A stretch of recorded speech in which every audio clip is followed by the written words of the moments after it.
Hola, me llamo Raúl Pelayo, soy neurólogo y trabajo en el Instituto Guttmann, y en primer lugar quisiera agradecer a la Fundación GAEM la posibilidad de poder hablar de la rehabilitación en la esclerosis múltiple.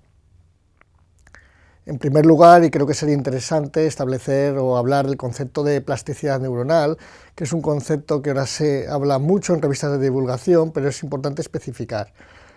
El sistema nervioso no es un sistema estático, sino es dinámico y se adapta a los cambios tanto externos como internos. A eso es lo que llamamos plasticidad neuronal. Por lo tanto, la discapacidad, los problemas que vemos con un paciente de esclerosis múltiple, es el resultado de la suma de las lesiones, lógicamente, de la afectación provocada por la enfermedad, pero también de la adaptación de las neuronas y del sistema nervioso a esos cambios y la interacción de esa persona con el entorno y también con el estado interno. El resultado de este sumatorio tendremos distintos niveles de adaptación. Puede haber casos de mala adaptación, lo que llamamos de plasticidad no adaptativa, es decir, aquellos cambios, aquel sumatorio no lleva a buen puerto en relación a los intereses o a lo que quisiera el paciente. Y también podemos tener casos de plasticidad adaptativa, es decir, aquellos cambios significan una mejoría en el paciente, que puede ser diferente en un paciente con respecto a otro. También sería importante establecer el concepto de rehabilitación, que generalmente se suele confundir con gimnasia, con ejercicio físico, pero es algo mucho más intenso y que abarca muchos más conceptos. Definimos rehabilitación como el proceso en el que, mediante la utilización combinada y coordinada de medidas médicas, sociales, educativas y vocacionales, ayudamos a los individuos discapacitados a conseguir un máximo nivel de funcionalidad por una parte y a una mejor integración en la sociedad, mejorando su calidad de vida. Es importante que el tratamiento rehabilitador se realice alrededor del paciente, el paciente como núcleo del tratamiento, y además debe realizarse un manejo multidisciplinario en el que deben intervenir el neurólogo, el rehabilitador, neuropsicólogo, logopeda, enfermera, fisioterapeuta, terapeuta ocupacional, trabajador social, el técnico ortopédico, y es muy importante también la colaboración de las asociaciones de esclerosis múltiple en fomentar de que todo este trabajo se haga de la manera correcta. Otro concepto que hay que introducir, muy específico de la esclerosis múltiple, es el concepto de evolutividad. La esclerosis múltiple es una enfermedad crónica, diferente en diferentes pacientes, y además que va a evolucionar de manera diferente en cada uno de los enfermos. Además, tiene varios periodos. No es lo mismo la rehabilitación que se pueda realizar en los momentos iniciales de la enfermedad que aquella rehabilitación que se realizará en momentos más evolucionados. Otro concepto que quiero introducir es que el concepto de salud ha variado a lo largo del tiempo. Anteriormente el concepto que teníamos de salud es: tenemos un problema, un daño en un órgano o un tejido, por lo tanto tenemos un déficit o un problema en este órgano y definimos enfermedad como falta de salud. Pero estos conceptos se han ido evolucionando y han ido introduciendo otros factores como la discapacidad, es decir, estos déficits, cómo alteran la actividad de esa persona. Y además también una relación del estado de salud con relación a la sociedad, es decir, esta enfermedad, ¿qué límites en la participación provoca en la persona? Y es el concepto de minusvalía. Por lo tanto, los objetivos y estrategias del tratamiento rehabilitador se establecerán teniendo en cuenta cada uno de estos parámetros, el parámetro de déficit, pero también de discapacidad y también de minusvalía. Y en la esclerosis múltiple, de manera concreta, habrá que tener en cuenta la situación clínica del paciente, es decir, si está en brote, si está en remisión, si está en progresión, y también el estado evolutivo. No es lo mismo un paciente con un diagnóstico reciente que un paciente muy evolucionado. En el tratamiento rehabilitador podemos establecer distintas estrategias. Las más comunes son, por ejemplo, la prevención de déficits secundarios. También podemos entrenar nuevas habilidades para intentar mantener una determinada función. Podemos estudiar con el paciente el poder compensar con ayudas técnicas algunos de los problemas que tiene. Podemos instruir a terceras personas para ayudar a estos pacientes. Podemos modificar a veces el entorno social, laboral, ergonómico, arquitectónico, o podemos aplicar técnicas psicológicas de educación y soporte tanto para el paciente como para las familias y los cuidadores. Antes de iniciar el tratamiento rehabilitador es necesaria una evaluación que tiene que tener en cuenta, lógicamente, la exploración neurológica, pero también la exploración física, la valoración funcional y la valoración social. No voy a introducirme más en la exploración neurológica, que creo que será tratada en otros vídeos de esta página, pero no hay que olvidarse de la exploración física, dado que el estado de salud del paciente no depende solo de la esclerosis múltiple, también depende de otras enfermedades y otros problemas que pueda tener de salud el paciente. Y a caballo entre la exploración física y la exploración neurológica, no hay que olvidar también el preguntar y examinar el estado, el control esfinteriano del paciente. Segundo paso, evaluar la discapacidad, y para eso hay que evaluar cómo realiza las actividades de la vida diaria, cómo realiza las transferencias, cómo es la movilidad, cómo es su estado cognitivo, qué capacidad comunicativa tiene el paciente y cuál es el grado de continencia o incontinencia esfinteriana. Y por último, es importante también hacer una valoración social, y hay que hacer una historia social del paciente. ¿Cómo es el núcleo familiar de este paciente? ¿De qué recursos, sean públicos, privados, reales, tiene este paciente? ¿Cuál es su responsabilidad? Si tiene capacidad de tomar todas las decisiones o no. ¿Cuáles son las características del domicilio? ¿Cuáles son las características de la comunidad donde queremos integrarle? Y su grado de ocupación, ¿está trabajando, no está trabajando, está estudiando? Los rehabilitadores y los neurólogos que se dedican a la rehabilitación intentan utilizar escalas de valoración funcional porque es importante tener unas medidas objetivas de la labor que estamos haciendo, sobre todo en temas tan complejos en los que es difícil resumir, en los que es difícil valorar si nuestra acción está teniendo efectos o no está teniendo efectos. Por lo tanto, las escalas nos dan una medida objetiva, nos permiten hacer una evaluación de la efectividad del tratamiento y de su evolución, nos permiten establecer pronósticos funcionales y por lo tanto hacer planes de rehabilitación realistas teniendo en cuenta los medios que disponemos y ver cuál es el tiempo de estancia hospitalaria o de tratamiento ambulatorio, y también nos permite hacer estudios y seguimientos de investigación clínica en rehabilitación. La escala más conocida, que es de valoración de déficit, pero también de valoración de discapacidad, que es la escala EDSS, que es la más utilizada en la esclerosis múltiple, posiblemente no es la escala de más utilidad para mirar el efecto rehabilitador, ya que raras veces cambia, menos en los estados de brote, cuando establecemos un tratamiento rehabilitador.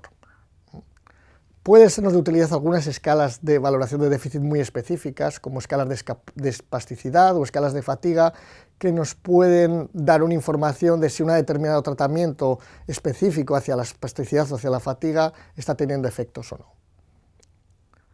Pero posiblemente lo que necesitamos más son escalas de valoración de la discapacidad, escalas funcionales. Quizá el paradigma de estas escalas es la escala FIN, en el que se miran distintos factores de discapacidad, como la capacidad de cuidado personal, el control de esfínteres, la movilidad, la locomoción, la capacidad de comunicación, la capacidad de conciencia y relación con el mundo exterior. Y a partir de la puntuación del 1 al 7 en los diferentes ítems, podemos establecer una clasificación en esta escala. Así que, por ejemplo, en aquellos pacientes que no necesitan tercera persona tendrán puntuaciones altas en cada uno de los ítems, mientras que aquellos que requieren una ayuda tendrán puntuaciones más bajas, dependiendo si esa ayuda es una vigilancia, una supervisión, o esa ayuda requiere un contacto físico continuo, permanente o intermitente. Por lo tanto, en un paciente ya tenemos un mapa en el que hemos incluido los tres conceptos que hablamos anteriormente, el concepto de déficit, un mapa de discapacidad, ya sea de cognitiva, de comunicación, de marcha, etc. Y un mapa también de su minusvalía, es decir, qué consecuencias familiares, laborales, sociales. Y a partir de este mapa que tenemos, es importante que establezca el equipo interdisciplinar una sesión conjunta y valore cuáles son las necesidades y cuál es el programa terapéutico rehabilitador que requiere. Ahora ya voy a pasar, una vez después de esta introducción, voy a pasar a resumir algunas de estas intervenciones, sobre todo aquellas que se relacionan o que habitualmente la gente relacionamos más con el tratamiento rehabilitador.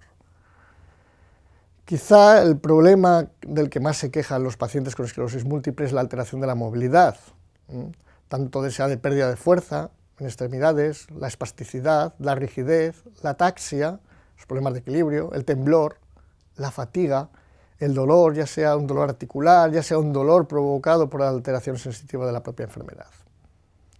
¿Y todo ello qué conlleva? Pues alteraciones de la marcha, conlleva alteraciones de las actividades de la vida diaria y alteraciones en las transferencias. Y por lo tanto, ¿cuáles serán las estrategias de rehabilitación motora que tenemos que hacer en el caso de los pacientes con esclerosis múltiple? 1. Prevenir contracturas articulares, ya sean con movilizaciones articulares pasivas o asistidas o libres en función del grado de disfunción que tenga el paciente. Podemos realizar estiramientos, podemos hacer consejos ergonómicos para mejorar las posturas de los pacientes. Por otra parte, aunque muchas veces hemos dicho que el ejercicio físico no es equivalente a rehabilitación, pero sí que forma parte de ella, y es importante para mantener o mejorar el balance muscular, haciendo pautas de ejercicios, con contracciones, con o sin resistencia. A veces podemos utilizar técnicas externas como de estimulación eléctrica. Es importante también intercalar periodos de reposo, dado que la fatiga es uno de los síntomas más importantes de la esclerosis múltiple. Y también tenemos que establecer estrategias para tratar la ataxia o el temblor. Quizá hoy en día el tratamiento rehabilitador, el tratamiento médico se queda corto a la hora de manejar estos síntomas. Podemos hacer alguna cosa, podemos hacer ejercicios de equilibrio y coordinación, a veces utilizando sistemas como plataformas vibratorias. Podemos colocar lastres en las extremidades superiores o inferiores para estabilizarlas y favorecer el control de la ataxia. Y podemos intentar tratamientos farmacológicos, aunque hay que decir que hoy en día los tratamientos farmacológicos de la ataxia son poco eficaces. Aquí podemos ilustrar algunos de los ejemplos de lo que hemos comentado con anterioridad: estiramientos, contracciones, ya sean activas o ya sean pasivas, con ayuda o no del fisioterapeuta, el ejercicio físico, el mantenimiento de ciertas posturas para compensar otras posturas erróneas, etcétera, etcétera. Una parte muy importante de la rehabilitación motora va a ser la rehabilitación de la marcha. ¿Cómo podemos ayudar en la rehabilitación de la marcha? Pues podemos prescribiendo ayudas técnicas para mejorar el patrón de marcha, ya sean férulas, ya sean bitutores, ya sean bastones, ya sean caminadores. En algunos casos no queda más remedio que indicar el mejor tipo de silla de ruedas para el paciente, ya sea manual, ya sea eléctrica, con determinadas características. Y a veces tenemos que entrenar al paciente para su uso, si posible un uso autónomo. Muchas veces el paciente no puede realizar marcha, pero se beneficia de sistemas de bipedestación para intentar mantener la postura corporal. Y a veces podemos establecer programas específicos individualizados según las características de los pacientes. Y es muy importante hacer una rehabilitación con un interés funcional, con un entrenamiento por parte del terapeuta ocupacional para mejorar la funcionalidad en las actividades básicas de la vida diaria. A veces es necesario prescribir adaptaciones y ayudas técnicas para comer, para el baño, para las transferencias, grúas, etcétera, etcétera. Un ejemplo de las ayudas en marcha la podemos ver en estas imágenes, desde las férulas antequino, que son mucho más maneras sencillas de intentar compensar las posiciones erróneas a nivel del pie y el tobillo para evitar que sean un lastre en el momento de la marcha.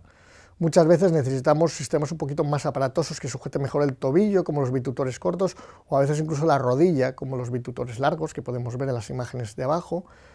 Y también tenemos que usar muchas veces bastones, bastones ingleses, muletas. Tenemos que enseñar al paciente a manejar la misma de manera correcta y, sobre todo, en casos de trastornos del equilibrio, muchas veces es necesario la utilización de caminadores. Por otra parte, es importante la correcta prescripción de la silla de ruedas. Pueden ser sillas de ruedas a veces simples, pero a veces son sillas de ruedas, como la que vemos en la imagen de abajo, que requieren sistemas mucho más complejos de sujeción de la cabeza, sistemas que permitan el balance, sistemas que permitan al paciente poder tener una mejor sujeción del tronco. A veces es necesario, para mejorar la autonomía del paciente, si tiene un buen uso, un suficiente uso de las manos, silla de ruedas eléctricas. Algunas veces incluso se pueden manejar en pacientes que no pueden tener un buen uso de las manos con la barbilla. Y hemos dicho que a veces, cuando no es posible un entrenamiento de la marcha, se pueden usar sistemas de bipedestación para intentar mejorar el control del tronco del paciente, ya sean mediante planos, o en los casos de los pacientes que tienen mejor control de tronco, sistemas de bipedestación mucho más sencillos, o los más sofisticados sistemas de bipedestación eléctricos que se pueden acoplar a sillas de ruedas. En el entrenamiento de la marcha podemos hacer un tratamiento convencional. El tratamiento convencional habitualmente se realiza o en paralelas o en cintas de marcha, generalmente con o sin prótesis, con ortesis para mejorar la marcha. A veces nos podemos beneficiar de sistemas de estimulación eléctrica y en algunos casos, dado que el agua se produce una mejor movilidad, podemos realizar entrenamiento de la marcha con soporte acuático. De manera más sofisticada podemos tener sistemas electromecánicos, muchos de los cuales presentan una suspensión del peso corporal, que nos permiten entrenar el patrón de marcha de estos pacientes, ya sean sistemas como el Gait Trainer, que es el que podemos ver en las imágenes de la izquierda, o el Locomat, que son los que podemos ver en las imágenes de la derecha. Entre las ayudas técnicas que he comentado, pues tenemos una gran variedad. Por ejemplo, tablas de transferencias para favorecer las transferencias. Es muy importante la elección correcta de un cojín para la silla que sea adecuado en función de las características del paciente y para evitar complicaciones, ya sean cojines de aire, ya sean cojines de silicona o convencionales. Se pueden utilizar modificaciones en los utensilios habituales, como en cucharas, tenedores, cuchillos, etcétera, para poder favorecer que el paciente tenga una autonomía en la alimentación. A veces es necesario prescribir grúas, como hemos dicho, sillas para favorecer el poder saltar obstáculos, como en el baño, o adaptaciones informáticas, por ejemplo, en el ratón, que nos permite que el paciente pueda utilizar el ordenador de manera autónoma. Hay que recordar, y aunque no sea un tema estrictamente de rehabilitación, que recientemente ha aparecido un fármaco, la fanpridina, que ha demostrado un grado de evidencia significativa de mejoría de la marcha en algunos pacientes con esclerosis múltiple. Habrá que ver en el futuro cómo puede interaccionarse el uso de esta medicación con las técnicas de rehabilitación que hemos explicado anteriormente. Otro factor importante, porque es una de las quejas habituales de los pacientes con esclerosis múltiple, es el tratamiento de la fatiga. Es importante algunas estrategias, aunque hoy en día no tenemos un tratamiento seguro para la fatiga, es importante establecer algunas estrategias para evitar que ella nos limite el día a día. Hay que intentar una reducción del gasto energético. Para eso es importante que las ortesis utilizadas sean las correctas. Si mejoramos la marcha con una correcta férula, podemos conseguir que el paciente se canse mucho menos. Es importante reducir la espasticidad para disminuir la fatiga. Hay algunos estudios que hablan de la posibilidad de que el ejercicio físico aeróbico leve moderado podría tener una utilidad en la fatiga, aunque esto tiene que acabar de demostrarse. Es importante mantener la temperatura corporal fría, cuando se haga rehabilitación, en sitios con haya aire acondicionado, tener bebidas frías, sobre todo agua que esté fría. Hay que tener correctas rutinas de descanso y sueño. Si no está uno descansado es normal que tenga fatiga al día siguiente. Y a veces podemos utilizar fármacos, aunque su utilidad es muy moderada. Ya hemos hablado en algún punto anterior de la espasticidad, que es un factor limitante muy importante en la esclerosis múltiple. La espasticidad se define como el aumento de tono muscular que altera la funcionalidad tanto de las extremidades superiores como de las extremidades inferiores. Esto nos provoca limitaciones de la movilidad, con dificultad de la deambulación y de las actividades de la vida diaria, sobre todo, por ejemplo, de la higiene. Indirectamente nos provoca retracciones auriculares, úlceras por presión, alteraciones del sueño, alteraciones de la función sexual. En general podemos decir que produce mayor nivel de discapacidad habitualmente y una alteración de la calidad de vida. Pero, ojo, no siempre la espasticidad es indeseable. A veces la espasticidad es un arma de doble filo y puede ser incluso beneficiosa en algunos momentos. Por ejemplo, facilita la bipedestación y las transferencias o facilita el patrón de marcha en algunos pacientes que todavía tienen marcha activa. ¿Qué es lo que tenemos que hacer para tratar la espasticidad? Eliminar estímulos nociceptivos, las úlceras, las infecciones urinarias, cualquier otra lesión. Es importante la fisioterapia, pero es importante el tratamiento farmacológico. El tratamiento farmacológico puede ser fármacos por vía oral o por vía inhalada, como el baclofeno, la tizanidina, el cannabis, los derivados del cannabis, pero a veces es necesario un tratamiento local, inyectado, que puede ser útil para un determinado grupo muscular, por ejemplo, la toxina botulínica. Y en casos más severos, los pacientes con esclerosis múltiple se podrían beneficiar de bombas de infusión intratecal de lioresal, de baclofeno. A veces, incluso, se puede hacer una corrección quirúrgica de algunas deformidades articulares provocadas por la espasticidad. El tratamiento fisioterápico puede incluir movilizaciones, potenciar patrones de movimientos adecuados, realizar estiramientos. La crioterapia, la terapia en frío, podría ser útil, igual que la vibroterapia, podría ser útil en momentos puntuales, y a veces son necesarios para mantener posturas adecuadas el utilizar férulas posturales, sobre todo a nivel férulas nocturnas. Pero hemos dicho que también hay una aproximación farmacológica al tratamiento de la espasticidad con fármacos orales, es decir, que recientemente se ha introducido en la farmacopea algún derivado del cannabis por vía inhalada, pero muchas veces queremos actuar de manera concreta en un grupo muscular y para eso utilizamos la toxina botulínica. La toxina botulínica nos permite actuar de manera selectiva sobre un grupo muscular. Sabemos que el efecto que dura aproximadamente de 3 a 6 meses, pero si es útil puede repetirse las inyecciones de toxina botulínica. Y en los casos más severos podemos utilizar el baclofeno, que ya vemos que también se puede tomar por vía oral, se puede dar a grandes dosis, de manera selectiva, de manera que pueda ser tolerada por el paciente y con una regulación externa que puede variar de unas personas a otras mediante la implantación de una bomba de baclofeno. Aunque ya sé que hay alguna otra presentación que trata este tema, quise hacer un repaso, un par de diapositivas sobre la importancia del control esfinteriano en estos pacientes, tratar el síndrome de incontinencia con fármacos, a veces es necesaria cirugía y es importante la prescripción de material de incontinencia como la sonda, los pañales, el colector, eso es muy importante porque muchos varones pueden de manera higiénica por llevar un colector y te puedes ahorrar el uso de pañales, y es importante la educación sanitaria del paciente y de la familia. A veces tenemos un problema de retención urinaria. También podemos hacer una aproximación farmacológica para intentar tratar la retención urinaria. A veces es necesaria la utilización de cateterismos intermitentes. En este caso es muy importante la educación del paciente y que el paciente de manera activa participe en su cuidado. Y a veces es necesario también realizar cirugía.